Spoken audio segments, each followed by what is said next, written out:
हाय मेरी बच्ची आ गई। मैं तो फिक्र से ही मर गई थी मेरी बेटी।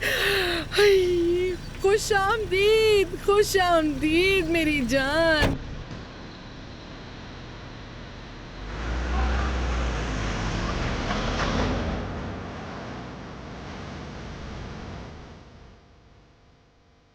अदनान, तुम क्या कर रहे हो? अदनान, गाड़ी रोको बाहर। ज़रूरत हमें बात करनी है, मैं गाड़ी नहीं रोकूंगा। तुम जबरदस्ती नहीं रोक सकते, जाने दो मुझे। ज़रूरत हमें बात करनी है, मैं जाने नहीं दूंगा तुम्हें।